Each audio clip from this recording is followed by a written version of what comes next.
성령의 일어로 진행하여 수가 더 많아지니라. 아멘. 자리에 착석하시겠습니다.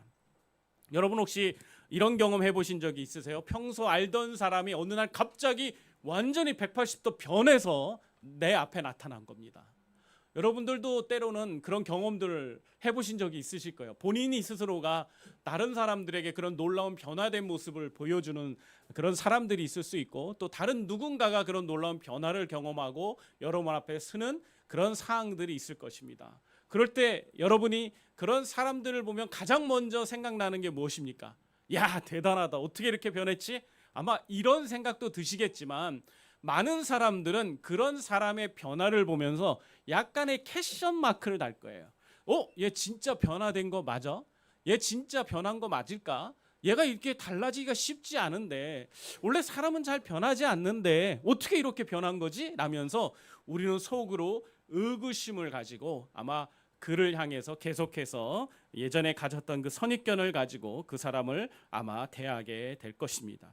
이런 의심은요, 사실 매우 자연스러운 반응입니다. 왜냐하면 우리는 과거의 경험을 통해서 사람을 판단하기 때문이죠. 사람을 판단할 때, 이 사람이 어떤 사람이냐를 우리가 규정할 때 그 사람이 앞으로 보여줄 가능성을 보고 얘기하는 게 아니라 대부분은 과거에 그가 행했던 모습을 가지고 우리가 규정하거든요. 그러니까 과거에 그 사람의 모습이 어떠한 것들이 계속해서 우리의 앞에 느껴지고 보여지게 되면서 우리는 그 사람을 판단하게 되는 것입니다. 특히 과거에 나에게 깊은 상처를 줬거나 나를 화나게 했거나 나를 불편하게 한 사람이 있다면 그 사람의 변화를 우리는 더 믿기가 어려울 것입니다. 오늘 본문의 26절을 다시 한번 볼까요? 그래서 오늘 본문 사도행전 9장 26절 한번 봅시다. 다시 한번 읽을게요. 시작. 사울이 예루살렘에 가서 제자들을 사귀고자 하나 다 두려워하여 그가 제자됨을 믿지 아니하니.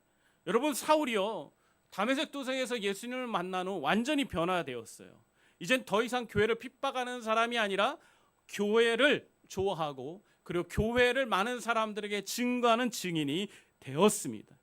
그는 자신의 이러한 변화를 많은 사람들에게 기꺼이 알리고 싶었어요. 내가 이렇게 변화됐습니다. 내가 과거에 그런 잘못된 삶에서 이제 완전히 새로워졌습니다라는 걸 많은 사람에게 알리고 싶었습니다. 그래서 그는 다메섹에서 죽음의 위험을 무릅쓰고 구출받은 뒤에 예루살렘에 와서 예루살렘 교회 성도들을 만나서도 자신의 이 간증을 하고 싶었었어요. 그래서 예루살렘 교회 친교 모임에 나가려고 하고 그 성도들과 함께 교제하려고 했습니다. 그런데 놀랍게도 예루살렘 교회는요, 오늘 성경 본문에 보니까 뭐라고 되어 있어요? 다 두려워하여 그를 받아들이지 아니했다라고 말을 하고 있는 것입니다. 여러분, 사울이 느꼈을 그 슬픔과 그리고 그가 느꼈을 그 한계, 절망, 여러분 느껴지십니까? 모두가 한 사람도 아니고 모두가 그를 반가워하지 않았고 그와 함께 교제하려고 하지 않았던 그런 절망적인 상황이 돼버린 거예요. 여러분, 사람이 언제 가장 슬픈지 아십니까? 아무도 나를 믿어주지 않을 때, 아무도 나를 지지해주지 않을 때, 아무도 나와 같이 하려고 하지 않을 때 사람은 누구나 큰 상처를 받게 됩니다. 아마 사울도 지금 예루살렘 교회 성도들의 이러한 배척? 예루살렘 성도들의 그 거부 때문에 마음에 아마 큰 상처를 받을 수도 있었을 거라고 생각이 됩니다. 그래서 어떤 분들은 이 예루살렘 교회를 향하여 비난의 목소리를 높일 수도 있다고 생각합니다. 아니, 믿음이 좋다는 사람들, 예수님의 그 수제자들을 통하여 가르침을 받았던 사람들이, 예수님의 그 사랑을 증거한다는 사람들이 어떻게 이 사람을 의심하고 믿어주지 않을까라고 쉽게 비난하고 판단할 수도 있을 것입니다. 하지만 우리는 잠깐 예루살렘 교회 입장에 대해서 한번 생각해 볼 필요가 있어요. 여러분, 예루살렘 교회는 사울을요, 결코 쉽게 받아들일 수 있는 상황이 아니었습니다. 사울이 과거에 어떤 사람이었습니까? 그는요, 스데반 집사가 돌에 맞아 순교할 때 그 옆에서 옷을 지키면서 그 죽음에 침묵하며 동조했던 자입니다. 뿐만 아니라 모든 집, 예루살렘의 모든 집들을 돌아다니면서 남녀를 끌어다가 예수 믿는 사람들을 다 옥에 가뒀던 자예요. 뿐만 아니라 대제사장에게 공문까지 받아가면서 먼 지방인 다메섹까지 가서 예수 믿는 사람들을 잡아서 끌고 오려고 했던 그런 계획을 가지고 있었던 사람입니다. 그렇기 때문에 예루살렘 교회 성도들 중에 사울을 좋아할 만한 사람이 없고, 사울을 기꺼이 변화됐다고 하지만 그를 수용할 수 있는 사람들이 많지 않았던 거예요. 무엇보다 예루살렘 교회 성도들 중에는요, 사울로 인해서 직접 핍박을 받았던 당사자들도 분명히 있었을 거예요. 뿐만 아니라 사울 때문에 가족을 잃고 사랑하는 사람이 순교를 당한 유가족들도 있었을 것입니다. 그러니 어떻게 이들이 사울을 쉽게 받아들일 수 있겠습니까? 사울이라는 이름 그 자체가 이미 예루살렘 교회 성도들에게는요, 트라우마였고 악몽이었어요. 그들에게 있어서는요, 공포 그 자체였다라고 할 수 있을 것입니다. 그런 사울이 이제 나는 변화됐어요, 나는 달라졌어요, 그러니 저도 여러분과 함께 하겠습니다라고 말을 한다고 해서 누가 그를 쉽게 보증하고 믿어줄 수가 있겠습니까? 아마 우리가 예루살렘 교회 성도들이었다도 우리도 그러기가 쉽지 않았을 거라고 생각합니다. 아마 대부분은 사울이 우리를 속이고 있는 건 아닐까? 우리 안에 들어와서 우리를 완전히 초대교회 공동체를 무너뜨리려고 하는 것은 아닐까? 그런 의심이 많이 들었을 것입니다. 이것은 깊은 상처에서 비롯된 매우 인간적이고 자연스러운 반응이라고 할 수 있습니다. 그래서 우리는 예루살렘 교회 성도들의 이러한 반응을 이해해 줄 필요가 먼저는 있습니다. 그리고 다른 또 부분들을 우리가 보게 되는데요, 오늘 본문의 27절을 보면 바나바가 등장합니다. 여러분, 바나바 하면 마태복음 이전에 어떤 간증을 가지고 있었죠? 기억하시는 분? 자신의 전 재산을 팔아서 가난한 자들을 구제했던 사람이 바로 바나바입니다. 초대교회 모든 성도들이 존경하고 믿고 따랐던 신뢰의 아이콘이라고 할 수 있는 그 바나바예요. 그 바나바가 오늘 사울을 만납니다. 그리고 사울을 데리고 예루살렘 교회 공동체로 데리고 갔습니다.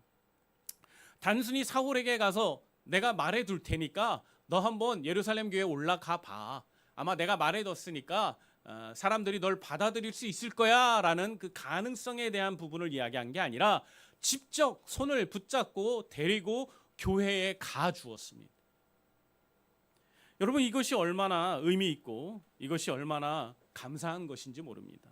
사울 같은 사람에게 있어서 자신을 믿고 보증하고 함께 길을 걸어가는 이런 바나바 같은 사람, 정말 너무나도 멋지고 귀한 존재인 것 같습니다. 바나바가 사울을 데리고 그 교회 공동체에 직접 갔을 때 이것은 이런 메시지가 담겨져 있는 겁니다. 내가 이 사람을 책임지겠습니다.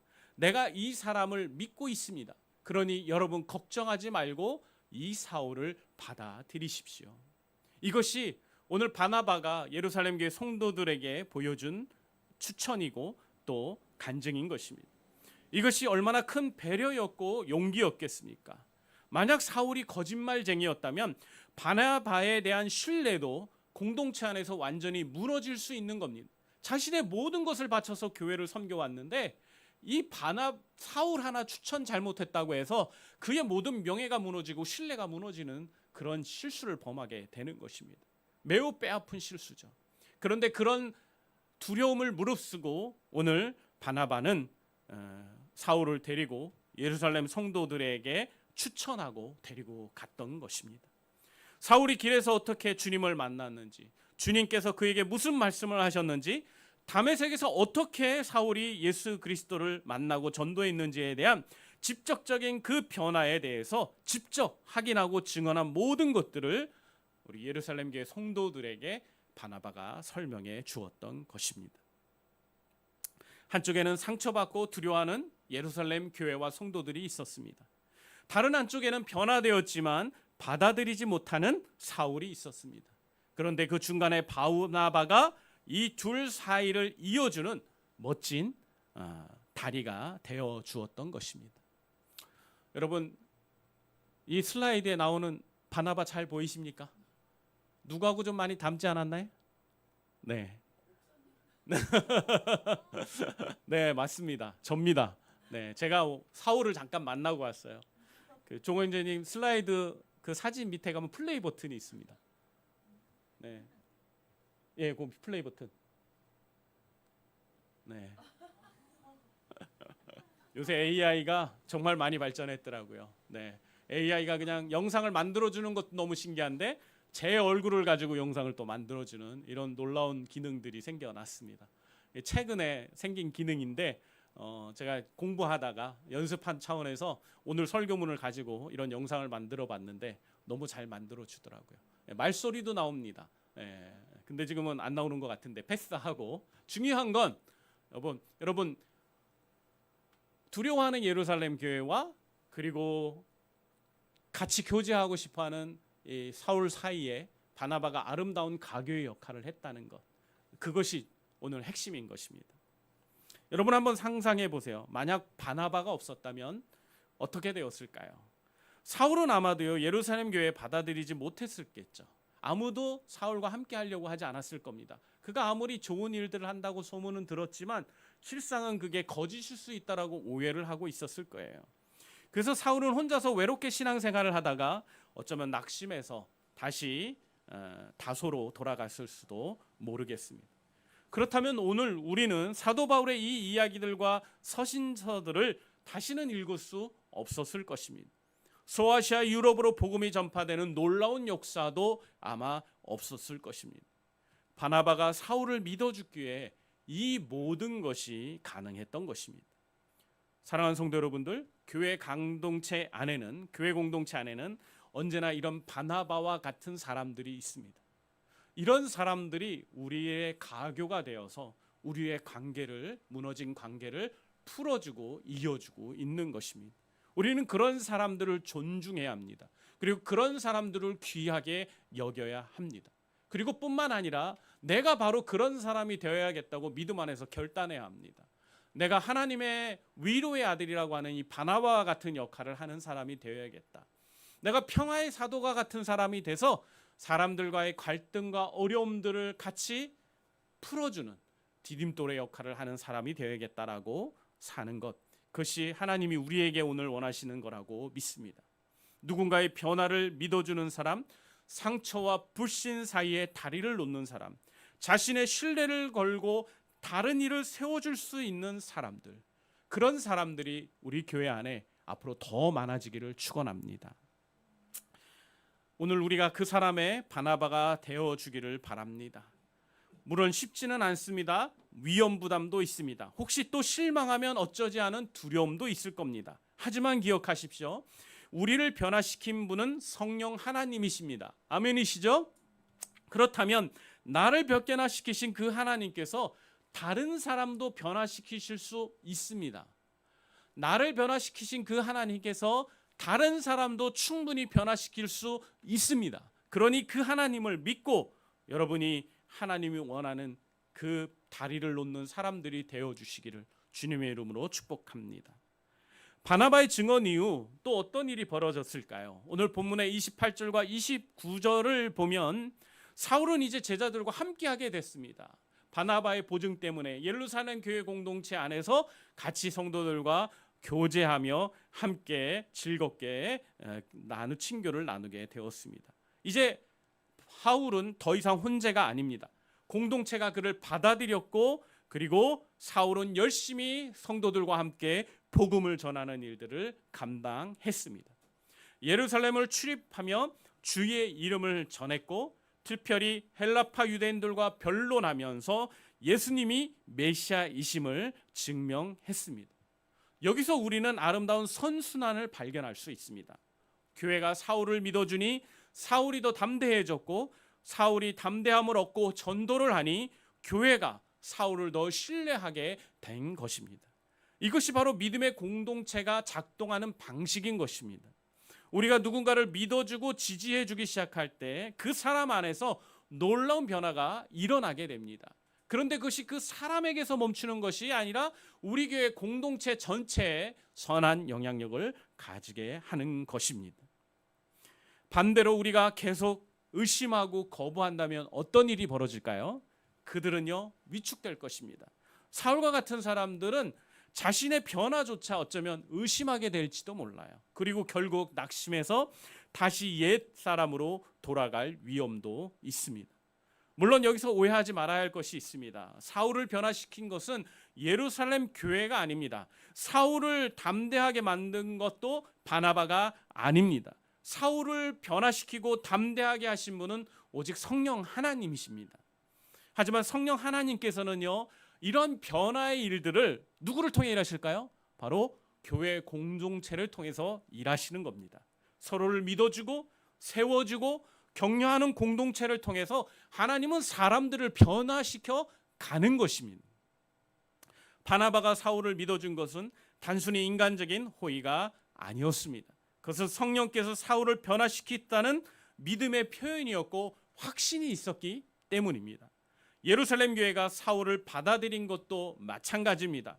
그들은 사울을 믿은 것이 아닙니다. 사울 안에서 행하시는 성령님을 신뢰하고 믿은 것입니다.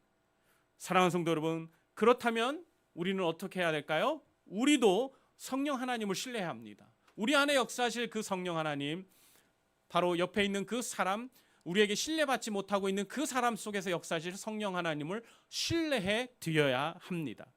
누군가 변화되었다고 할 때 우리의 첫 반응이 의심이 되어서는 안 됩니다. 믿어줘야 합니다. 믿으려고 노력해 줘야 합니다. 대신 이렇게 물어봐야 하겠죠. 혹시 하나님께서 당신을 변화시킨 것이 맞습니까? 둘째는요, 우리의 선입견을 내려놔야 합니다. 사람들과의 관계의 갈등과 오해를 계속해서 악화시키는 주범은 다른 게 아닙니다. 우리가 기존에 가지고 있었던 그 사람에 대한 선입견입니다. 과거가 그 사람의 전부는 아니거든요. 현재도 있고 미래도 있습니다. 그런데 왜 우리는 과거만 가지고 그 사람을 평가하고 그냥 단정 짓습니까? 그것은 좋은 태도가 아닙니다. 하나님께서는 언제든 그 과거를 뛰어넘어 새로운 미래를 창조하는 분이십니다. 우리가 예수 그리스도를 만나면 누구든지 주 안에서 새로운 피조물이 될 수 있는 가능성을 가지게 됩니다. 그러기에 우리는 그 사람이 정말 구원받았고 회심의 분명한 증거가 있다면 그 안에서 역사하실 성령 하나님을 믿고 믿어줘야 합니다. 그리고 선입견을 내려놔야 하는 것입니다. 그리고는 이제는 마지막으로 해야 되는 일이 뭘까요? 그 사람을 지지해 주는 겁니다. 여러분, 뭐라고요? 지지해 주는 거예요. 완벽하게 확신이 서지 않아도 괜찮아요. 바나바도 처음부터 100% 확신했던 것은 아니죠. 하지만 그는 믿음으로 한 걸음을 내디뎠고 그 결과 역사가 바뀌기 시작을 했습니다. 우리도 믿음으로 한 걸음을 내딛어야 합니다. 누군가를 믿어주는 것을 두려워하지 마시길 바랍니다. 그 사람 안에서 성령께서 일하고 계시다면 반드시 열매가 나타날 수밖에 없습니다. 그러면 어느새 그 사람이 사울처럼 놀라운 복음의 일꾼으로 변화되어 가는 것을 우리는 목도할 수 있게 될 것입니다. 사울이 담대히 복음을 전하자 예상대로 핍박이 시작되기 시작했습니다. 오늘 본문의 29절 후반부에 이렇게 써 있어요. 그 사람들이 사울을 죽이려고 힘쓰는지라. 참 사울의 인생도 참 불쌍한 것 같습니다. 사울이 과거에 많은 사람들을 죽이려고 잡아가려고 하고 그랬던 삶이 있어서 그런지 어디를 가나 사울을 죽이려고 하는 자들이 정말 열심히 쫓아다녔습니다. 누가 사울을 죽이려고 했을까요? 당연히 논쟁했던 그 헬레파 유대인들, 전통적인 유대인들이었습니다. 그들의 입장에서 한번 잠깐 생각해 보세요. 사울은요, 원래 자기들 편이었잖아요. 자기들 사람이었어요. 자기들 말을 듣고 자기들의 진리에 따라서 예수 믿는 사람들을 잡아오던 사람이었다고요. 그런데 그가 바뀌었습니다. 교회를 핍박하는 선봉장이었는데 지금은 교회를 두둔하고 교회를 높이는 우두머리가 되어가고 있었습니다. 그런데 이제 그가 적진으로 넘어가서 오히려 예수를 전하고 그리고 열심히 복음을 전파하고 있었습니다. 그러니 그들 입장에서 보면 사울은 어떻습니까? 배신자예요. 그리고 변절자입니다. 그러니 사울이 얼마나 그들에게 위협이 되는 존재겠습니까? 어쩌면 예수를 믿는 일반 성도들보다 사울은 더 위험한 자였던 것입니다. 그래서 그들은요, 사울을 제거하기로 작정했던 것입니다. 이런 위기의 순간에 여러분, 예루살렘 교회 성도들은 어떻게 반응했습니까? 우리 30절 말씀 한번 읽어볼까요? 우리 30절 말씀 한번 같이 읽어보도록 하겠습니다. 시작. 형제들이 알고 가이사랴로 데리고 내려가서 다소로 보내니라. 아멘. 여러분 어디로 데리고 갔다고요? 네, 처음에는 가이사라로 데려갔죠. 여기 지도 잠깐 보이는데 맨 밑에 예루살렘이 있죠? 그 옆에 가이사라가 있습니다. 그리고 저 위에 다소가 있죠. 여러분, 다소는요 바울의 고향입니다. 고향에 가면 아는 사람도 많고 친구도 많겠죠? 그러니까 그를 더 보호해 줄 수 있는 사람도 많고 피신처도 많은 것입니다. 그래서 예루살렘 교회 사도들과 성도들은요 어떻게든지 빨리 사울을 빼서 가이사라로 보내고 거기서 다소로 보내는 것을 생각할 수 있었던 것입니다. 아마 가이사라로 보낸 것은 배를 타고 다소로 빨리 갈 수 있으니까 그럴 의도가 있지 않았나 생각이 됩니다. 특별히 저는 우리 예루살렘 교회 성도들이 정말 얼마 전까지만 해도 사울을 두려워했음에도 불구하고 지금은 사울을 형제라고 부르면서 그를 위해서 생명을 지키기 위해서 위험을 무릅쓰는 이런 멋진 행동을 하는 것을 보면 너무나 존경스러운 것 같습니다. 이것이 진짜 복음의 공동체가 아닌가 생각이 됩니다. 예루살렘 교회는 사울이 가장 안전할 수 있는 다소로 그를 보냈습니다. 아까도 얘기했지만 고향이라면 숨을 곳도 많고 아는 사람도 있고 도움을 받을 사람도 많이 있을 것이기 때문입니다. 사울은요 나중에 여기서 10년이라는 시간을 대기합니다. 그 10년이라는 세월 동안 사울이 무엇을 했을까요? 아마 조용히 하나님 말씀을 연구하고 복음을 전하며 하나님의 때를 기다렸을 것입니다. 그리고 나중에 또 오늘 우리가 만났던 바나바가 다소에 있는 바울을 찾아가서 그와 함께 안디옥에 내려가서 열심히 복음의 사역을 일으키는 것을 보게 됩니다. 공동체의 보호는요 단순히 위험에서 지켜주는 것만이 아닙니다. 그것은 하나님의 때를 준비할 시간과 공간을 제공하는 것을 포함하는 것입니다. 사랑하는 성도 여러분들, 우리 교회 공동체는 예루살렘 교회 공동체와 비교했을 때 어떤 모습을 가지고 있을까요? 우리도 누군가 어려움에 처했을 때 그를 함께 보호해 주는 교회입니까? 누군가 위험에 처했을 때 우리는 그를 위해 기꺼이 위험을 감수하는 행동을 하고 있나요? 누군가 힘이 필요할 때 안전한 공간을 제공하는 그런 사역들을 우리가 펼치고 있습니까? 아니면 인생은 본래 각자 도생이야. 네 인생은 네가 알아서 사는 거야 라고 말하면서 무관심해하고 자기중심적으로 살고 있습니까? 저는 우리 교회가 그런 교회가 아님을 감사합니다. 우리 교회는 절대로 그런 교회가 되지 않을 겁니다. 제가 그걸 확신하는 이유는 우리 성령 하나님께서 우리 성도들의 삶 가운데 그렇게 하지 않으실 것을 제가 믿기 때문인 거예요. 성령님께서 우리 모두의 삶에 역사하셔서 우리가 예루살렘 교회처럼 정말 진정한 사람들의 도피성이 되어지고 피난처가 되어지고 그리고 함께 해줄 수 있는 진정한 형제우를 나눌 수 있는 교회로 우리를 바꿔 가실 거라고 믿습니다. 예루살렘 교회를 다시 한번 생각해 보십시오. 그들도 처음에는 사울을 의심했고 두려워했고 받아들이기 어려워했습니다. 하지만 일단 형제로 받아들이는 후에는 끝까지 그들이 책임을 졌습니다. 그의 생명을 지키기 위해 함께 움직였고 위험을 무릅쓰고 그를 보호했습니다. 이것이 진짜 교회의 모습 아니겠습니까? 여기서 우리는 복음의 역설적인 원리를 발견하게 됩니다. 두려움을 버리고 믿음으로 나아갈 때 우리에겐 평안이 옵니다. 서로를 의심하지 않고 신뢰할 때 교회가 든든히 성장해 갑니다. 사람을 두려워하지 않고 하나님을 경외할 때 성령께서 역사하십니다. 자기 보호를 내려놓고 타인을 품을 때 오히려 교회가 성장하기 시작을 합니다.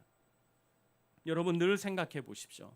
만약 예루살렘 교회가 계속 사울을 받아들이지 못하고 거부했다면, 만약 바나바가 위험을 무릅쓰고 사울을 위해서 중재하지 않았다면, 만약 형제들이 위험에 빠진 사울을 그냥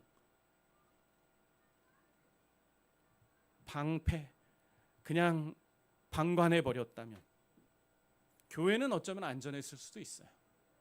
위험도 덜했을 거죠. 하지만요, 평안도 부흥도 성령의 위로도 그 교회는 있을 수가 없는 것입니다. 하나님께서 원하시는 평안은 뭘까요? 하나님 원하시는 평안은 뭘까요? 그 평안은 두려움 속에서 벽을 쌓는 안전이 아닙니다. 하나님이 원하는 평안은요, 믿음 안에서 누리는 참된 평안입니다. 하나님을 믿고 성령님을 믿고 그 사람을 믿고. 사랑하는 성도 여러분들, 우리도 이 평안을 경험할 수 있습니다. 어떻게 하면 이 평안을 경험할 수 있을까요? 먼저는요, 두려움 대신 믿음을 선택해야 합니다. 누군가를 의심하고 거부하는 것이 더 안전해 보이시나요? 아닙니다. 그것은 교회를 더 움츠리게 할 뿐입니다. 대신 믿음으로 한 걸음을 내딛어야 합니다. 하나님께서 이 사람과 함께 하신다면 나도 이 사람과 함께 하겠습니다 라고 선택하고 우리는 행동해야 합니다. 두 번째는요, 성령의 인도하심을 구하셔야 합니다. 우리의 힘으로는 완벽하게 판단할 수 없습니다. 누가 진짜 변했고 누가 가짜인지 우리는 100% 알 수 있는 방법이 없어요. 하지만 성령님은 아십니다. 그러므로 성령님을 의지해야 합니다. 하나님, 이 상황에서 저 사람을 우리가 어떻게 받아들여야 하겠습니까? 저 사람을 수용하는 것이 맞는 것입니까? 라고 우리는 기도하고 우리에게 응답해 달라고 하나님께 간구해야 하는 것입니다. 그리고 뿐만 아니라 공동체와 함께 결정해야 합니다.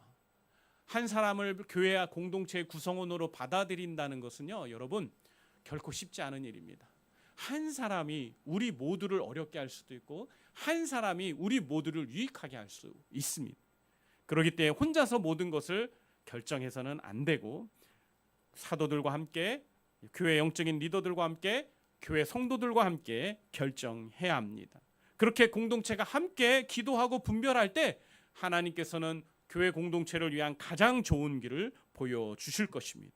그리고 그 일로 인하여 교회가 평안해지고 서로 간의 신뢰가 쌓이고 성령의 역사가 나타나며 복음이 우리 교회 공동체를 통하여 더 멀리 더 깊이 전파될 것입니다. 이제 말씀을 마치길 원합니다. 사랑하는 꿈을 심는 게 성도 여러분, 오늘 말씀의 제목이 무엇인지 기억하십니까? 뭐였죠? 두려움을 넘어서는 복음의 공동체입니다. 예루살렘 교회는 두려움을 넘어섰습니다. 사울에 대한 두려움, 핍박에 대한 두려움, 실패에 대한 두려움을 넘어섰지요. 그리고 그 결과는 무엇이었을까요? 평안과 든든함과 성령의 위로와 그리고 부흥을 경험할 수 있었습니다. 이것이 우리의 이야기가 되기를 여러분 원하십니까? 아멘이십니까? 아멘. 우리 가족이 두려움 대신 사랑으로 하나 되는 것, 우리 교회가 의심하는 대신 믿음으로 세워지는 것, 우리 각자가 움츠러지지 않고 담대히 복음을 살아내는 것, 이것이 가능합니까? 아멘. 가능합니다. 왜냐하면 우리 안에는, 우리에게는 성령 하나님께서 함께 계시기 때문입니다. 사울을 변화시키신 그 성령님이 오늘 우리와 함께 하고 계십니다. 바나바에게 용기를 주셨던 그 성령 하나님이 우리와 함께 하십니다. 예루살렘 교회를 평안하게 하신 그 성령 하나님이 우리를 지켜주고 계십니다.